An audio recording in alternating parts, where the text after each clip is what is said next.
والله لو أن القلوب سليمة لتقطعت أسفا من الحمام. Аллах кантичип айтамын, эгерде жүрөктөрүбүз саламатта болгондо, ибадаттан кур калганына катуу өкүнүп, кайгыга түшүп жарылып кетер эле. Канча деген убакыттар өтүп жатат. Аларды биз колдонуп пайдаланбай жатабыз. Жөн эле кур кетип жатат. والعمر والزمن أغلى من الثمن، أغلى من الذهب وأغلى من الفضة. Өмүр менен убакыт баалуу нерсе. Ал алтын менен күмүштөн да кымбат. Алтын менен күмүш кетсе, ордуна бир нерсе келет.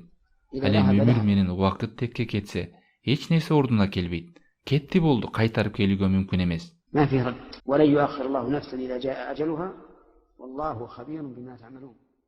Аллах Таала айтат, ажалы жетип калса, Аллах эч бир жанга мөөнөт убакыт бербейт. Аллах силердин бардык ишиңерден кабардар. Дагы айтат, качан алардын бирине ажал келсе, мындай дешет: "О Роббим, мени дүйнөгө кайтарчы. Эми жоготкон нерсемде, өмүрүмдө жакшы амалдарды жасап калар элем." Бул анын пайдасы жана жалган сөздөрү. Алардын өлгөндөрдүн нар жагында кайра тирилчү күндөрүнө чейин барзах мүрзө жашоосу бар. Дагы айтты: "О Роббим, эгер мени бир аз мөөнөткө жанымды албай кое турсаң, садака кылып жакшы адамдардан болор элем."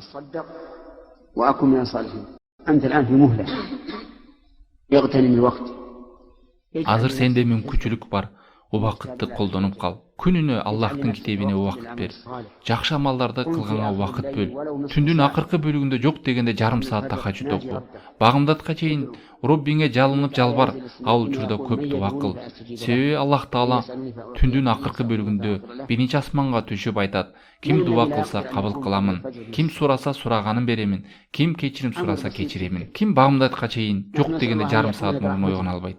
Бул аябай эле жеңил иш. Биз түндүн жарымын же түндөн 3/4 бөлүгүн туруп жаткан жокпуз да. Аз дегенде багымдатка чейин жарым саат эрте туруп, даарат алып, намаз окуп, тахажжудту, ары витрди окуп, Аллахты эстеп.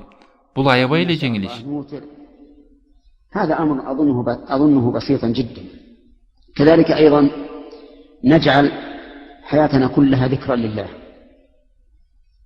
فإن المؤمن Ошондой эле жашообуздун баарын Аллахты зикир кылууга, эстөөгө айландыралы.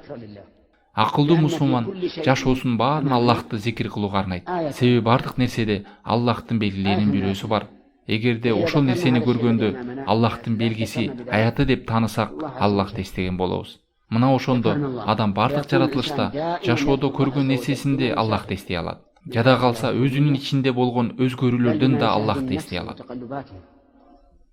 القلب الآن أنا أسألكم هل قلوبكم على وتيرة واحدة دائما؟ لا. Азыр жүрөгүңөр кандай? Мен сурайын силерден. Жүрөгүңөр дайым бир калыпта жүрөбү? Жок, андай болбойт. Кээде кайдыгер болот, кээде тободо болуп, кээде иманга жакын болот. Кээде жүрөктөр жанданып, иманга бөлүнүп, жашоодон рахат алып баштайсыңар. Эстесеңер керек. Өткөн кезде намаз окуп, Аллах алдында коркуу менен, бекем ыйман менен намазда турганыңды, саждада болгонуңду өтүп кеткен учурлар эсиңдеби? 30 жыл мурунбу, айтор ар кимдин өмүрүнө жараша. فمثل هذه الأشياء ينبغي أن نستغلها وأن لا نغفل فالغفلة موت. Мындай мүмкүнчүлүктөрдү колдонуп калалы. Кош көңүл кайдыгер болуп калбайды. Кайдыгерлик бул өлүм. Жүрөктүн катуу болушу анын өлүшү. Ибн Кайым айтат: Аллахка античип айтамын. Эгерде жүрөктөр саламатта болгондо, ибадаттан кур калганына катуу өкүнүп, кейип, кайгыга түшүп, жарылып кетмегиле. Бирок дүйнөгө болгон сүйүүсүнөн мас болуп турган кези, туура чындыгында эле жүрөктөр мас болуп турган кез. Ал дүйнөнү сүйүп, ошол менен мас болуп турган чагы. Камы ою тек гана дүйнө жөө. Эртеси да, кечи да, уктаса да адам дүйнөнү гана ойлойт. Уйкудан турса дагы дүйнөнү ойлойт. Качан ойгонот? قال وسوف تفيق بعد زمان. متى؟ عند الموت. Бирок жакында бир нече убакытта өзүнө келет. Качан? Өлүм келгенде. Өлүм келгенде ойгонот. Мына ошондо өзүнө келип, аттиң-ай, ушуну кылып калбай, аттиң-ай, жасап калбай деп калат. Андан да катуу ойгонгон кези бул кыямат күнүндөгү акыл. Аллах Таала айтат: Ал күнү залымдар эки колун манжаларын тиштеп, атта канат, дүйнөдө пайгамбар менен бир жолду кармап калсам болмок. Чорум курусун-ай, баланчаны дос кылбай эле койсом болмок. Ал мени мага келген зикир Курандан адаштырды. Шайтан инсанды жардамсыз таштап коет турбайбы дешет. Шайтан инсанды коркулган абалда таштап коет. Ал учурда күнү пайда бербейт. Адам өлүм алдында өкүнгөнү дагы ага жардам бербейт. وهناك لا ينفع الندم.